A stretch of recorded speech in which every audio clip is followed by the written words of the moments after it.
नरेंद्र मोदी से सवाल, क्या आपने राजधर्म निभाया? आपसे बहुत दफा दंगों के बारे में बहुत सारे सवाल हो चुके, जिम्मेदारी पे सवाल हो चुके, कोर्ट केस पर हो चुके, कुत्ते के पिल्ले के बारे में भी हो चुके। एक सवाल मेरा थोड़ा सा अलग कि किसी भी राज्य में किसी भी नागरिक की जान जाती है तो अंततः जिम्मेदारी मुख्यमंत्री की होती है, नैतिक जिम्मेदारी होती है। वो जिम्मेदारी आप लेते हैं? देवन से ली है। मेरे विधानसभा भाषण है, मेरे सब इंटरव्यू में है, अवेलेबल है। बस मेरी प्रार्थना है, रिसर्च कर दीजिए, सब कुछ अवेलेबल है। आप जो चाहते हैं वो जवाब उसी शब्दों में है। ऐसा लगता है कि एक ऐसा समय आया जब आपने मुस्लिम समुदाय से संपर्क बढ़ाने की कोशिश की। पहली बात है, मेरी जिम्मेवारी है गुजरात के मुख्यमंत्री के नाते 6 करोड़ नागरिकों से जितना जुड़ सकूं उतना जुड़ना चाहिए। और इन दिनों मुझे देश की जिम्मेवारी मिली है तो एड़ी चोटी का जोर लगा करके 125 करोड़ के तक पहुंचने की कोशिश करता हूं। ये मेरी पार्ट ऑफ माई रिस्पॉन्सिबिलिटी है and I must do it. हो सकता है 100 कदम चलना हो, 3 चल पाऊं, 5 चल पाऊं, 7 चल पाऊं, वो अलग विषय है। लेकिन ये मेरी जिम्मेवारी है कि मेरे देश के हर किसी व्यक्ति तक, मेरे राज्य के हर व्यक्ति तक पहुंचने का मुझे प्रामाणिक प्रयास करना चाहिए। उसमें मुस्लिम समुदाय भी शामिल है। मैं ये आपकी टर्मिनोलॉजी, इस टर्मिनोलॉजी में कभी जाने वाला नहीं हूं। अब रस्सी बांध करके मुझे ले जाओगे तो भी नहीं ले जा पाओगे।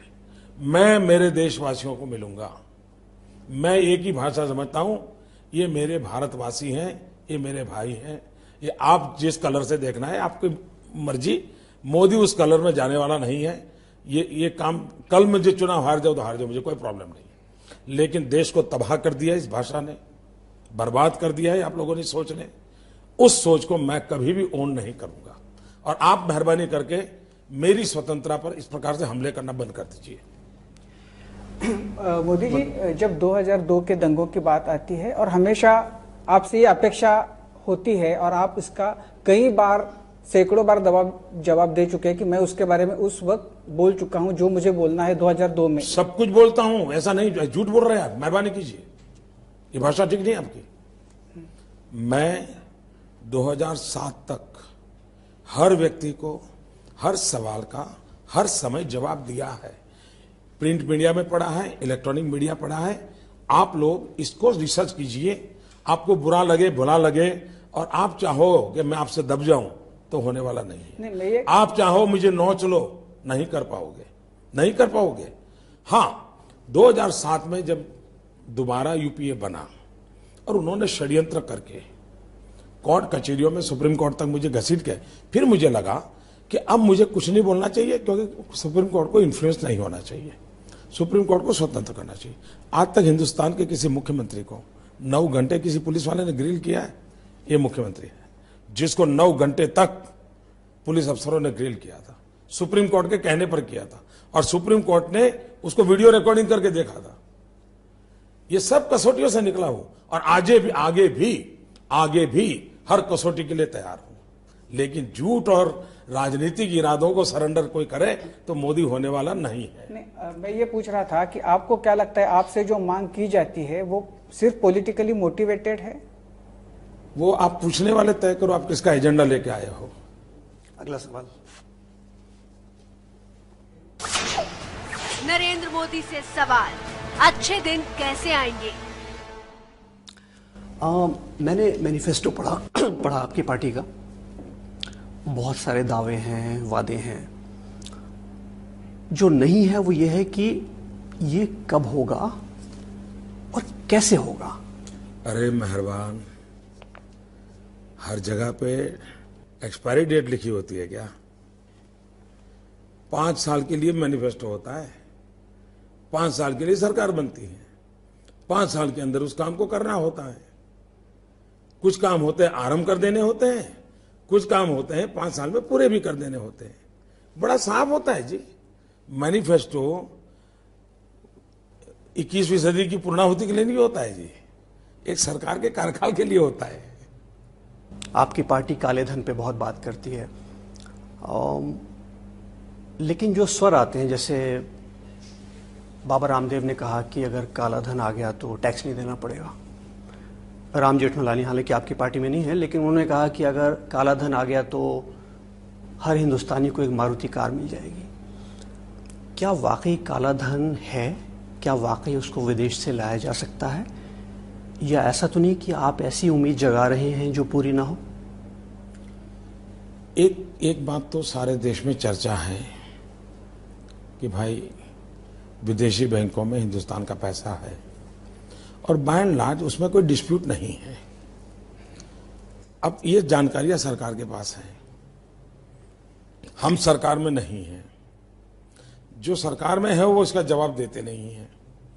तो हमारा स्टैंड ये है कि जब हम सरकार में आएंगे तो हमारी ये प्रायोरिटी रहेगी कि दूध का दूध पानी का पानी करेंगे। अगर मानो नहीं है तो भी ये हवाबाजी बंद हो जाएगी, और अगर है तो हम लाएंगे। किसी का अनुमान है कि इतने लाख करोड़ है, किसी का अनुमान है इतने हजार करोड़ है। तो ये अलग अलग लोगों के अलग अलग इंफॉर्मेशन चैनल है। अधिकृत जब सरकार में हम बैठेंगे तो अधिकृत जानकारियां मिलेगी। दूसरा, ये विषय तो है, इसको तो कोई इनकार नहीं कर सकता। छोटा है, बड़ा है, मतभेद हो सकता है, लेकिन एक बार देश हित में ये क्लियर होना जरूरी है। अब इसके लिए लीगल टीम की जरूरत पड़े, इंटरनेशनल रिलेशन को जानकार की टीम पड़े, इंटरनेशनल लॉ को जानवर, ऐसे लोग बैठेंगे। फ्रेमवर्क तय करना पड़ेगा। हो सके तो विदेशों से संधि करनी पड़ेगी ताकि वो अपनी बातें हमारे सामने डिस्कस करें। तो उसके जितने पहलू, और ये आशा क्यों जगी है कि दुनिया के कई देशों ने अपने कानून बदले हैं, और इसका लाभ हिंदुस्तान ने लेना चाहिए। उसमें से आया। काले धन की इतनी तीव्रता पहले नहीं आई थी। ये आई इसलिए कि कई देशों ने अपने चीजों को निकलवाया, उसके कदम उठाए। तो भारत ने भी आज जब अंतर्राष्ट्रीय माहौल बदला है तो फायदा लेना चाहिए। मोदी जी, हमारे हर सर्वे में देखा गया है कि इस देश के लोगों को सबसे बड़े मुद्दा है महंगाई का घटाना। तो आपके सरकार अगर आए तो महंगाई आप कैसे घटाएंगे? इसके लिए आपको सरकारी खर्च कितना कम करना, किस सेक्टर को आप प्रायोरिटी देंगे महंगाई घटाने के बारे में? आज छोटी छोटी बातें हैं, कैसा प्रॉब्लम है। हमारे देश में एग्रीकल्चर प्रोडक्ट का रियल टाइम डाटा ही नहीं है। बताइए, अगर आपके पास रियल टाइम डाटा नहीं है तो प्रॉब्लम क्या होता है कि हम पहले कम दाम से पल्सेस एक्सपोर्ट करते हैं। क्यों? कि भाई दाम टूट जाएंगे। बाद में ध्यान में आता है कि यार देश के पास तो पल्सेस है नहीं, तो 4 गुना दाम से मंगवा लेते हैं। पहले हम चीनी एक्सपोर्ट करते हैं, फिर 2 महीने के बाद पता चल यार चीनी तो है नहीं, चीनी मंगवा लो। 8 रुपए में भेजते हैं, 80 रुपए में लाते हैं। ये जो है मैस हो गया है। अगर रियल टाइम डाटा हो तो आप तय कर सकते हो भाई गेहूं इतना है, इतनी रिक्वायरमेंट है, और लल पीरियड में आप तय कर सकते हो भाई अब साउथ में गेहूं खाना शुरू किया है, चलिए हम गेहूं को ट्रांसफर करें और वहां पर हम स्टोर कर दें। लेकिन मोदी जी, ये तो लॉन्ग टर्म है। ये लॉन्ग टर्म नहीं है, ये तो तुरंत करने वाले काम है जी, तुरंत करने वाले काम है। दूसरा, food corporation of India miserably fail गया है। मैं मानता हूं उसको 3 हिस्सों में बांट देना चाहिए। उसकी 3 जिम्मेवारियां पक्की करनी चाहिए। एक हिस्सा वो हो जिसका काम सिर्फ प्रोक्योरमेंट का रहे, किसानों का जैसी फसल आए एक्टिवली, और उसको उसी का जवाब देना चाहिए। दूसरी पार्ट ये हो जो सिर्फ स्टोरेज का काम देखे, वेयर हाउसेज बनाए, रखे, संभाले, ये भीग रहा है, चूहे खा रहे हैं, वो सब बंद हो जाए। और तीसरा, डिस्ट्रीब्यूशन वाला डिपार्टमेंट अलग हो। अगर हम इस वैज्ञानिक तरीके से चीजों को करेंगे, आज कोई धान की कमी नहीं है जी। दूसरा, हमारे देश का एक दुर्भाग्य है कि एक रेलवे स्टेशन पर टमाटर आए हैं और यहां से मानो मुंबई टमाटर ले जाने हैं, लेकिन एक दिन पहले मार्बल आया है और मार्बल भी मुंबई ले जाना है। रेलवे कहता है जो पहले आया वो गया, तो मार्बल पहले जाता है, टमाटर पड़ा रहता है, खराब हो जाता है। तो हम रेलवे में एग्रीकल्चर सेक्टर को प्रायोरिटी को क्यों न दें, ताकि हमारा किसान जो पैदा करता है वो समय से पहले पहुंचे। छोटी छोटी चीजें हैं जी, थोड़ा कोई माइंड अप्लाई करे, हम समस्याओं का समाधान कर सकते हैं। अगर मैंने सही सुना तो आपने शायद हमें न्यूज़ ट्रेडर कहा। आपको नहीं कहा। अच्छा, आपको नहीं कहा। अच्छा, शुक्रिया। हाँ, लेकिन आप तय कीजिए, आप न्यूज़ ट्रेडर में आते हैं कि मीडिया में आते हैं, वो आप तय कीजिए, मैं आपको आरोप क्यों लगाऊं। जब भी कोई व्यक्ति सत्ता की दावेदारी करता है तो मीडिया के मन में कुछ प्रश्न उठते हैं कि क्या इनके आने से हमारे अधिकार पर कोई आंच आ सकती है। तो क्या मीडिया को आपसे डरना चाहिए? पहली बात है, अगर उनको किसी से डर लगता है तो क्षेत्र छोड़ देना चाहिए। लोकतंत्र में मीडिया अगर ताकतवर नहीं होगा तो लोकतंत्र चलेगा नहीं।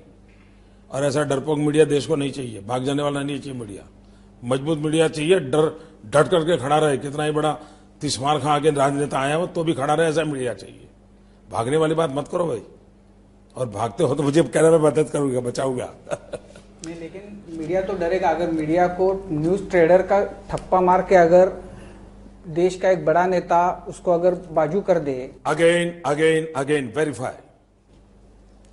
मैं सिर्फ न्यूज़ ट्रेडर की बात करता हूं, मैं मीडिया की बात नहीं करता हूं। मैं मीडिया का सम्मान करता हूं। आपका काम है न्यूज़ ट्रेडर कौन है उसको खोज लीजिए। आप गले क्यों पढ़ाते हो? आप राजनीतियों को भ्रष्टाचारी कहते हो, तो मैं क्यों टोपी पहनूं भाई? जो भ्रष्टाचारी है मोदी क्यों पहन ले? मैं पॉलिटिक्स में तो मैं भी भ्रष्टाचारी हूं, आप भी क्यों पहन लेते हो? आप हिम्मत रखो, आप डेमोक्रेसी की एक बहुत बड़ी ताकत हो, विश्वास रखो ना, ऐसे घबरा क्यों जाते हो? जैसा कि आपने कहा कि हम डटे रहें, हिम्मत रखें, तो बिल्कुल उसी भावना के साथ अगला सवाल आने दो। नरेंद्र मोदी से सवाल, क्या आपकी सरकार अंबानी और अडानी की सरकार होगी? जी, ये आपका प्रश्न नहीं है। राजनीतिक विरोधियों ने चलाई हुई कथा को आप लेके घूम रहे हो, और मीडिया से अपेक्षा नहीं है। आपसे अपेक्षा ये है, 14 साल गुजरात में मोदी ने कैसे राज चलाया है। मोदी की पहचान ये है कि पहले यहां सरकार चलती थी तो कॉरिडोर में दलाल घूमते थे। 14 साल हो गए, आज लोग कहते हैं कि यार एक सरकार ऐसी आई है कि कोई दलाल जा नहीं पाता है। आज भी हिंदुस्तान के कह सकते हैं लोग कि एक सरकार ऐसी है कि जिसको दबाया नहीं जा सकता है, खरीदा नहीं जा सकता, चलाया नहीं जा सकता। 14 साल का मेरा ट्रैक रिकॉर्ड बोलेगा। ये राजनीतिक आरोपों को कम से कम आप जैसे मीडिया के लोगों ने ओन नहीं करना चाहिए। Here I am using word media. जी, राहुल गांधी जी ने कहा कि आपने टॉफी की कीमत पे जमीन दी अडानी को। आपने उसका जवाब इस तरह से दिया कि बच्चे का मन गुब्बारे से भर गया तो बच्चा टॉफी पर आ गया। ये एक विनोद व्यंग का तरीका है, लेकिन जो आरोप उधर से लगा उसका जवाब नहीं दिया आपने। जी, मेरे पास डिटेल फिगर अभी नहीं है, लेकिन मैं चाहूंगा कि आपकी चैनल इस पर एक 15-20 मिनट का समय और निकाले। आपके रिपोर्टर को मैं डिटेल दे दूंगा, लेकिन मोटी मोटी डिटेल मैं बता दूं, क्योंकि आजकल क्या होता है कि मैं 4 बोलूं और 4.5 हो तो 3 दिन तक 4.5 की 4 पर मोदी क्यों बोले इस पर विवाद होता है। इसलिए एग्जैक्ट आंकड़ों, लेकिन गुजरात में 85 to 95 कांग्रेस की सरकार थी। उसने जमीन किस दाम से दी, किसको दी, इसके आंकड़े अवेलेबल है। 97 में शंकर सिंह वाघेला की सरकार थी, कांग्रेस के समर्थन से चल रही थी। उन्होंने 25 पैसे में जमीन दी है, कुछ जमीन तो 5 पैसे में दी है। ये एक ही सरकार भाजपा की ऐसी है कि जिसने पैरामीटर तय किए हैं, नॉर्म्स तय किए हैं, और आपको देश को ये बताना चाहिए, रिसर्च करके बताना चाहिए। मैं कहता हूं इसलिए नहीं, भारत की सुप्रीम कोर्ट ने कहा है कि जमीन के विषय में गुजरात की नीति और राज्यों ने फॉलो करनी चाहिए। ये और अभी अभी का है, 3 साल पहले का। अगर आपको राहुल की बात अच्छी लगती है, आपको मुबारक, सुप्रीम कोर्ट की अच्छी लगती है तो आप देश की जनता को बताइए। और मैं आज रिक्वेस्ट करता हूं आपको, ये सारी चीजें आपके रिपोर्टर को मिल जाएगी मेरी सरकार में से, देश के सामने जरा रखिए तो सही, और ये सिद्ध कीजिए कि नेता झूठ बोल रहे हैं। मोदी जी, हम जरूर रखेंगे और आपका डेटा आंकड़ों लोगों तक हमारा पहुंचा नहीं, देंगे। वेरीफाई हो ना, जो भी मैं आप- दूं वो नहीं, फाइन। वेरीफाई जो हो वो करना चाहिए। राहुल गांधी, आपके राजनीतिक विरोधी, ये बता रहे हैं कि आपके सरकार अगर बने तो वो अमीरों का सरकार होगा, क्या कहेंगे इस पे? देखिए, इसको भी मेरे ट्रैक रिकॉर्ड से आपने जज करना चाहिए। मैं साल में एक बार वाइब्रेंट गुजरात समिट करता हूं मेरे राज्य में इन्वेस्टमेंट के लिए, और वो प्रयोग इतना सफल हुआ है कि अब सभी राज्य उसको करने लगे हैं। तो एक प्रकार से हमने एक ट्रेंड सेट किया है, लेकिन ये मैं 2 साल में एक बार करता हूं और सिर्फ 2 दिन के लिए करता हूं। लेकिन मैं हर वर्ष जून महीने में 13, 14, 15 जून, जबकि गुजरात में 45 डिग्री टेम्परेचर होता है, घर के बाहर निकलने की कोई हिम्मत नहीं करता। मुख्यमंत्री, सभी मंत्री, सभी आईएएस अफसर, सभी आईपीएस अफसर, सभी फॉरेस्ट सर्विस के अफसर, हम करीब हजारों की तुलना संख्या में सभी लोग सरकार के गांव जाते हैं, घर घर जाते हैं, बच्चियों को स्कूल ले जाने के लिए पसीना बहाते हैं। और उसका कारण है कि आज मेरे यहाँ 100% एनरोलमेंट है। मेरे यहाँ हजारों की तादाद में मैं कैटल कैंप लगाता हूँ। उसका परिणाम यह है कि मेरे यहाँ आज दूध उत्पादन में 85 to 90% इंक्रीज हुआ है। मेरे यहाँ माइनस एग्रीकल्चर ग्रोथ रहता था। We are not agriculture state at all. पानी का प्रबंध नहीं है मेरे यहाँ, लेकिन हम हर वर्ष 1 महीना कृषि महोत्सव चलाते हैं, वो भी बारिश के पहले, यानी मई जून की गर्मी में। यूनिवर्सिटी के 800 एग्रीकल्चर साइंटिस्ट, पूरे राज्य के 1000 के करीब प्रोग्रेसिव फार्मर, सरकार का पूरा agriculture department, irrigation department, animal husbandry department and मुख्यमंत्री खुद, मंत्री सब, हम महीने भर गांव में जाते हैं, किसानों के साथ बैठते हैं, पुरानी पद्धतियों को कैसे छोड़ना चाहिए, नया क्या लेना चाहिए, ये दवाई लेना ठीक नहीं, ये है। We are first in India who started soil health card. Hindustan में मनुष्य के पास हेल्थ कार्ड नहीं है, हमारे राज्य में किसानों के पास सॉइल हेल्थ कार्ड है।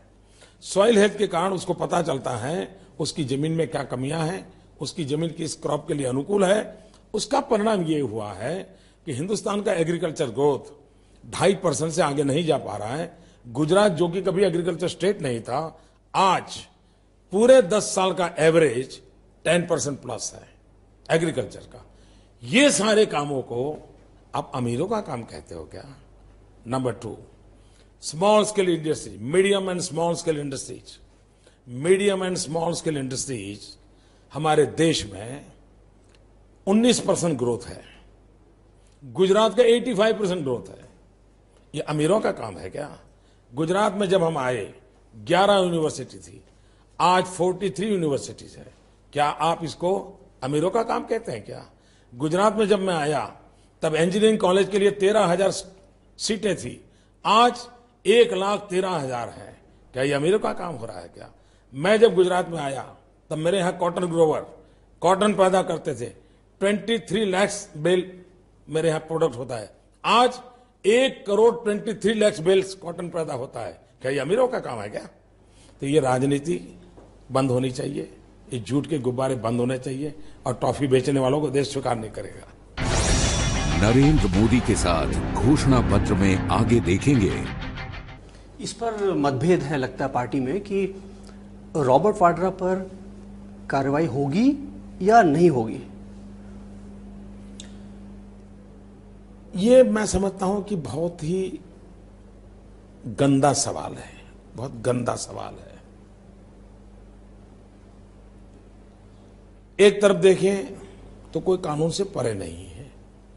मान लीजिए नरेंद्र मोदी पर कोई इल्जाम हो और कल मानो नरेंद्र मोदी प्रधानमंत्री बन गया, तो क्या उस पर केस चलने चाहिए कि नहीं चलने चाहिए? चूंकि मैं प्रधानमंत्री बन गया इसलिए नहीं भाई साहब बंद करो, ऐसा तो नहीं होना चाहिए।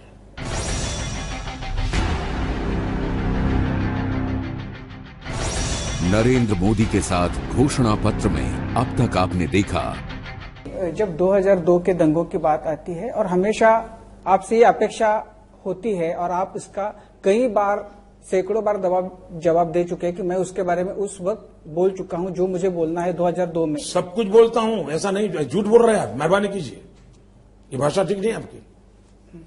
मैं 2007 तक हर व्यक्ति को हर सवाल का हर समय जवाब दिया है।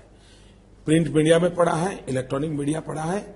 आप लोग इसको रिसर्च कीजिए, आपको बुरा लगे भला लगे और आप चाहो कि मैं आपसे दब जाऊं तो होने वाला नहीं है। आप चाहो मुझे नोच लो, नहीं कर पाओगे, नहीं कर पाओगे।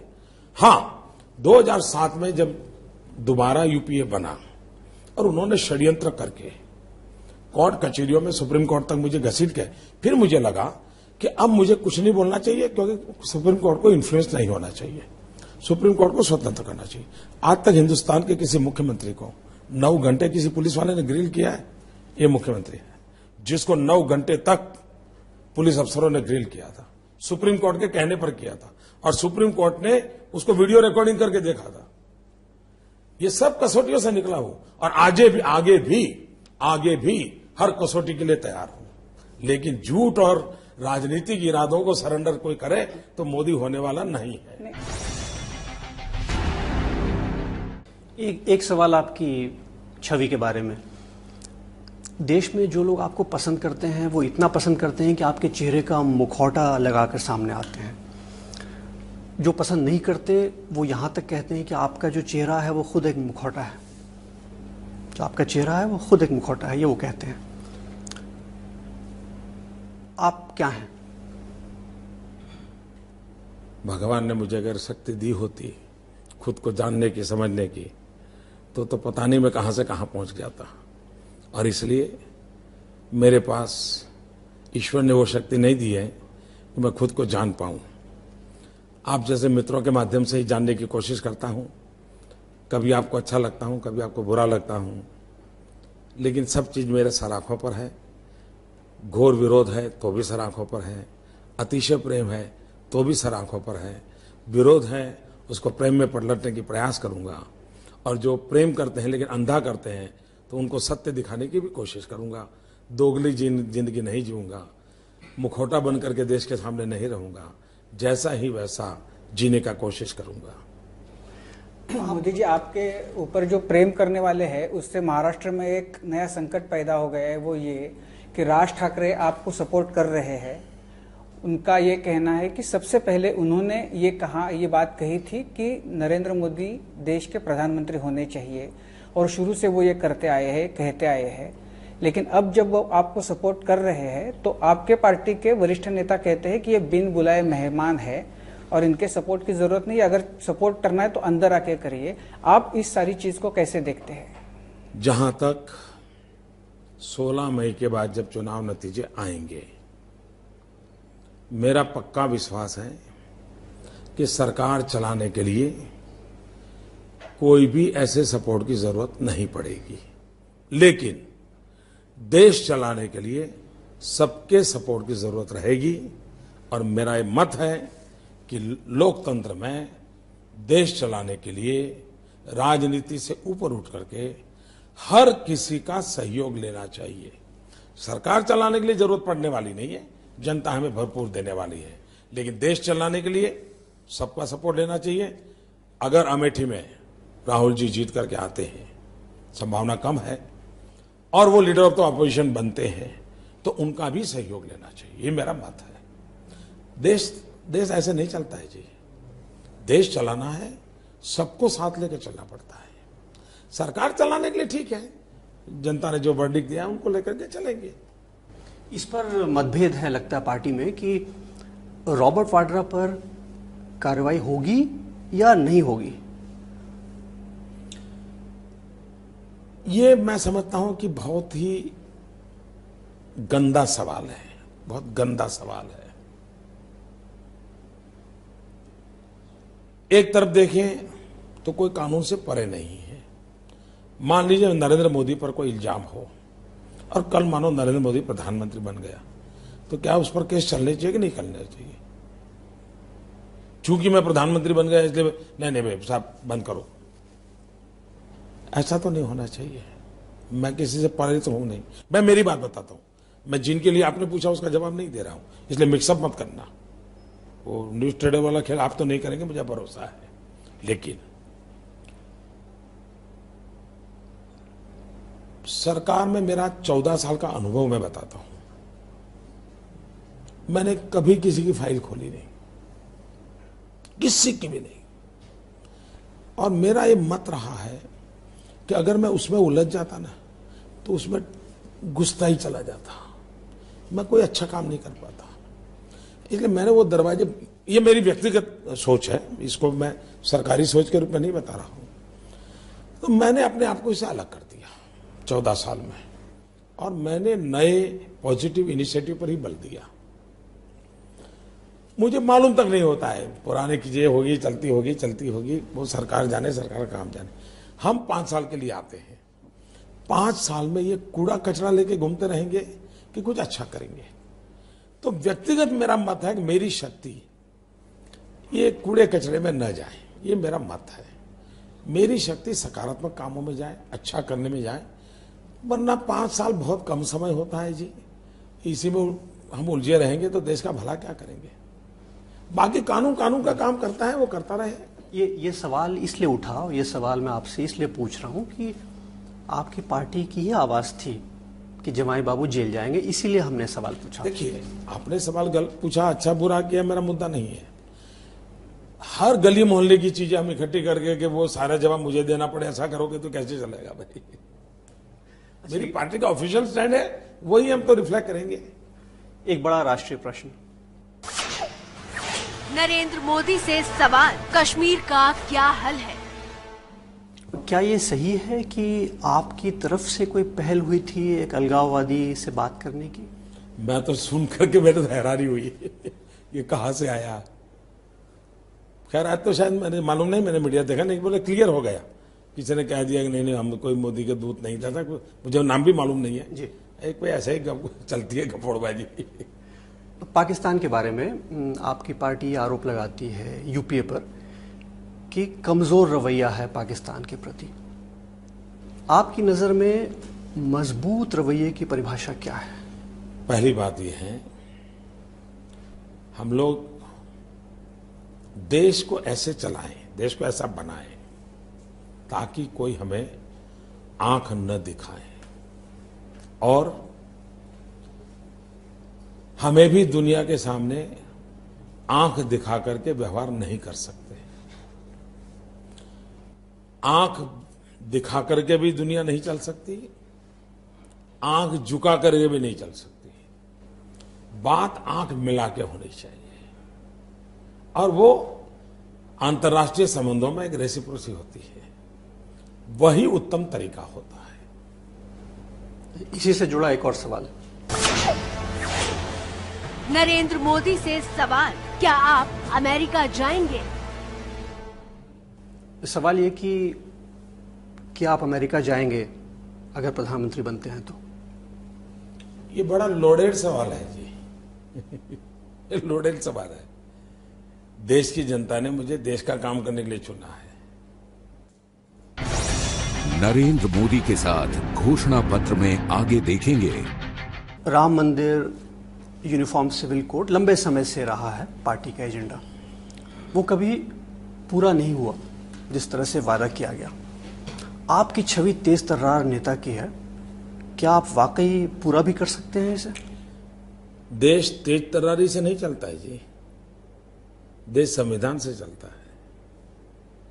देश संवैधानिक मर्यादाओं से चलता है, और देश आगे भी संविधान की मर्यादाओं से ही चलने वाला है।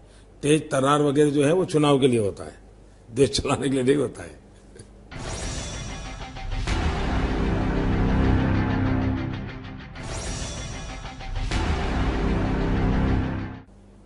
आपकी शख्सियत के एक पक्ष को हम देखते हैं, वो आपका औपचारिक चेहरा है जो इस समय भी देख रहे हैं, मंच पे भी देखते हैं।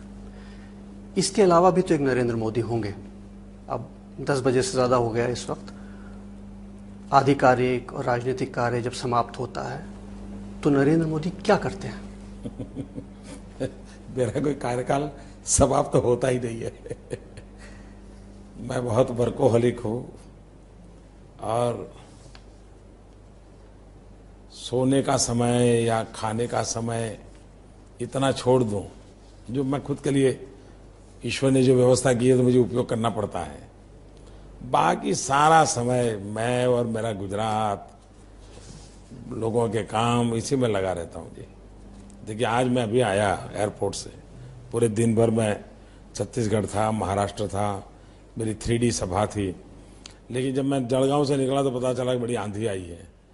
तो मैंने वहीं से शुरू कर दिया, बताओ भाई क्या स्थिति है, कि तो कोई मरे हैं क्या लोग, कहीं नुकसान हुआ है क्या। फटाफट मैं उसमें लग गया, इसके कारण आपके पास भी देर से पहुंचा।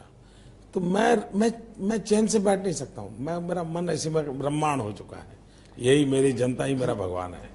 मोदी जी, इस दफ्तर में पैर रख के ही पता चला है कि आप स्वामी विवेकानंद का बड़ा भक्त हैं। आपके बार बार भाषणों में वो आता है। मैं बंगाल से हूँ। बेलूर मठ से आपका लगाव है। मैंने सुना है कि आप बेलूर मठ गए थे साधु बनने के लिए, तो क्या वो हिस्सा आपकी जिंदगी का बताएंगे हमें? वैसे अभी भी कुछ मेरे साथी स्वामी जी जो हैं अभी भी है वहाँ, वो भी बताएंगे आपको। स्वामी आत्मस्थानंद जी हैं। अब तो आयु भी बहुत हो गई। अभी मैं उनके पास गया था, लंबे अरसे तक उनके पास में रहा था। अच्छा। उनके एक गुरु बंधु थे, उनके पास में मैं काफी रहा था। तो यार वो एक अलग दुनिया है, इसको अब कहाँ खोलेंगे। आजकल मिस करते हैं उस दुनिया को? मेरा बहुत ही उन सबसे बड़ा लगाव है, सबसे लगाव है मेरा। लेकिन अब जो कर नहीं पाता हूं तो याद करता हूं तो पीड़ा हो जाती है, तो मैं इसी काम में लगा रहता हूं। मोदी जी, अपने राज्य से जुड़ा कुछ सवाल पूछना चाहेंगे। एक है कि आप पे ये आरोप सत्ताधारी तृणमूल कांग्रेस लगा रहे हैं कि आप राज्य को तोड़ना चाहते हैं। आप दार्जिलिंग एक सीट के लिए आप गोरखालैंड को जो मांग है उसको सिंपैथी से विचार करने का आश्वासन दिया है, जो कि सत्ताधारी पार्टी बोल रहे हैं कि राज्य का तोड़ने का कोशिश कर रहे हैं। इतने बड़े देश में आप रीजनल एस्पिरेशंस को घाव मार मार करके दबाने की कोशिश करोगे तो घाव ज्यादा उभरेगा। सिंपैथेटिकली हर एक की भावनाओं को समझना चाहिए, समझाने की कोशिश करनी चाहिए और संवाद से रास्ते निकल सकते हैं। और ये बात सार्वजनिक रूप से मुझे कहनी चाहिए, मैंने कही है। तो आप समझ के गोरखालैंड की मांग को निरस्त करेंगे? नहीं, मैं क्या कहता हूं, अगर मेरे इस भाषण के वाक्य को किसी ने चैलेंज किया तो मैं आपको समझा रहा हूं। अच्छा। कि क्या है, तो ये है। एक सवाल आपके मैनिफेस्टो के बारे में। राम मंदिर, यूनिफॉर्म सिविल कोड लंबे समय से रहा है पार्टी का एजेंडा, वो कभी पूरा नहीं हुआ जिस तरह से वादा किया गया। आपकी छवि तेज तर्रार नेता की है, क्या आप वाकई पूरा भी कर सकते हैं इसे? देश तेज तर्रारी से नहीं चलता है जी, देश संविधान से चलता है। देश संवैधानिक मर्यादाओं से चलता है और देश आगे भी संविधान की मर्यादाओं से ही चलने वाला है। तेज तर्रार वगैरह जो है वो चुनाव के लिए होता है, देश चलाने के लिए नहीं होता है। मोदी जी, महाराष्ट्र में आज आपकी जो साथ है शिवसेना और आपको बाहर से सपोर्ट कर रही है वो महाराष्ट्र नवनिर्माण सेना। इन दो नेताओं, उनके जो नेता है राज ठाकरे, उद्धव ठाकरे, महाराष्ट्र में हमेशा लोगों को ऐसा लगा है कि ये दोनों साथ आएंगे तो अच्छा हो जाएगा। क्या आपने कभी ये कोशिश की है कि इसमें आप कुछ कर सके, क्योंकि आपके दोनों के साथ बहुत ही अच्छे रिश्ते हैं शुरू से? देखिए, व्यक्तिगत संबंधों को राजनीति के तराजू से तोलना ठीक नहीं होगा और इसलिए मैंने कभी मेरी मर्यादाओं का उल्लंघन नहीं किया है। मित्रता तक ही बातों को सीमित रखा है। कभी भी मैंने इस विषय का इनिशिएटिव नहीं लिया है, न ही इन चीजों को मैंने हाथ लगाया है और न ही वो काम मुझको किसी ने दिया है। तो मैं मान न मान, मैं तेरा मेहमान करके मैं क्यों उलझूं भाई। तो मैं ऐसी चीजों में उलझता नहीं हूं। एक आखिरी सवाल,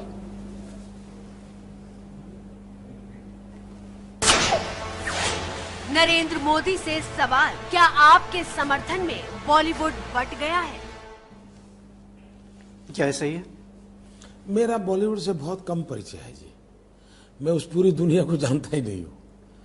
थोड़ा बहुत ये मुख्यमंत्री बनने के बाद कुछ लोग मिलने आए, वो भी व्यावसायिक कारणों से मिले हैं लोग। मुझे इस दुनिया से कोई मेरा परिचय नहीं है कोई ज्यादा। अब बाकी तो हर एक अपनी अपनी पोजीशन लेता है। बॉलीवुड है तो उनके विचार रहते होंगे। हर व्यक्ति को अपना वाणी स्वातंत्र होता है, विचारने का अधिकार होता है, और वो पूरे देश में अलग अलग विचार के लोग मिलेंगे। हम कभी ऐसा तो मीटिंग करते नहीं, IITians में कोई भेद हुआ है क्या, मीडिया में भेद हुआ है क्या, 6 मीडिया वाले मोदी के पक्ष में, 8 मीडिया वाले नहीं, ऐसी डिबेट तो कभी नहीं करते। मोदी जी अगर ये मौका हो आपके सामने कि आप आमिर खान की फिल्म देखें या सलमान खान की, किसकी फिल्म देखना चाहेंगे? पहली बात है कि आप भी ईश्वर को प्रार्थना करो कि मुझे मूवी देखने का समय मिले और मैं देखने के लिए जाऊं। फिर जिसकी पहली मिलेगी देखूंगा। क्या बिल्कुल दोनों एक साथ नहीं देख पाऊंगा। नहीं, लेकिन क्या आप बिल्कुल देखते नहीं हो फिल्में? मौका ही कहाँ मिलता है जी। बहुत पहले देखते थे। एक कोई अमिताभ जी के साथ उनका एक लॉन्चिंग था तो मैंने पा देखी थी, और एक शायद वो आए थे हमारे खैर अनुपम जी, उन्होंने एक वो वेडनेसडे या क्या बनाया था, वो शायद वो 2 में पिछले 10 साल में, और एक शायद विवेकानंद फिल्म अभी विवेकानंद जी के 150 के समिति बनी, तो उसको मैं, क्योंकि मैं खुद ही उसमें मेहनत करता था उसको सफल करने के लिए, तो मैं उसके लिए चला गया था। विवेकानंद फिल्म कैसा लगा? अच्छी बनी है, अच्छी बनी है। यानी हमारी यंग जनरेशन के, इंटरनेशनल भी यंग जनरेशन को मैसेज देने के लिए, और बड़ा ही बड़ा चमत्कार नहीं बताया, वो अच्छा लगा मुझे। बिल्कुल सिंपल, एक समाज सेवक कैसा होता है वैसा फिल्म है वो। तो नरेंद्र मोदी कभी रिलैक्स नहीं करते? मेरा कार्य ही मेरा रिलैक्सेशन है, अलग मुझे एक्स्ट्रा जरूरत नहीं पड़ती। कितने बजे दिन होता है आपका शुरू? आमतौर पर मैं 5 बजे उठता हूँ। अब वो मैं RSS में था तब से आदत लगी हुई है। मेरी नींद बहुत कम है, बहुत कम है, 3.5 घंटे बहुत हो गया। और इसलिए मेरे सारे जो परिचित मित्र हैं, मेरे डॉक्टर मित्र हैं, उन सबकी मेरे लिए यही शिकायत रहती है कि भले नींद ना आए सो जाओ। लेकिन मेरे लिए वो सफिशिएंट होती है। मुझे आप देखिए, मैं इतना घंटों तक काम करके आया हूं, आराम से आपसे बातें कर रहा हूं जी। राज्य में सबसे बड़ा अभी इशू है कि शारदा का घोटाला। राज्य सरकार नहीं चाहती है कि किसी भी मूल्य पे वो CBI ना हो। आपको क्या लगता है? आप खुद शिलीगुड़ी के रैली में उस मुद्दे को उछलाए थे, तो आपको क्या लगता है, होना चाहिए CBI? ये चिट फंड का मसला है ना, बहुत गरीब लोगों का पैसा गया है, इतने छोटे छोटे लोगों का पैसा गया है। अब वो उसमें से कुछ लोगों ने तो आत्महत्या करने तक गया था। ऐसी स्थिति में लोगों को भरोसा ऐसे कदम तो उठाने ही चाहिए। कौन सा फोरम हो क्या ना हो वो अलग विषय है, लेकिन लोगों को भरोसा हो ऐसे कदम तो उठाने चाहिए। ABP आनंदो और ABP माझा और ABP न्यूज़ की तरफ से आपका बहुत धन्यवाद। हमने बहुत ध्यान से आपके सवाल सुने, और अगर आप सत्ता में आते हैं तो हम चाहेंगे कि मिलकर उन जवाबों का मूल्यांकन करें, फिर बात करें। नहीं, करते रहना चाहिए, करते रहना चाहिए। और बंगाल के लोगों के लिए हम कहेंगे भालो अच्छी, और महाराष्ट्र के लोगों को कहेंगे भरतवा बरावा। धन्यवाद। Thank you.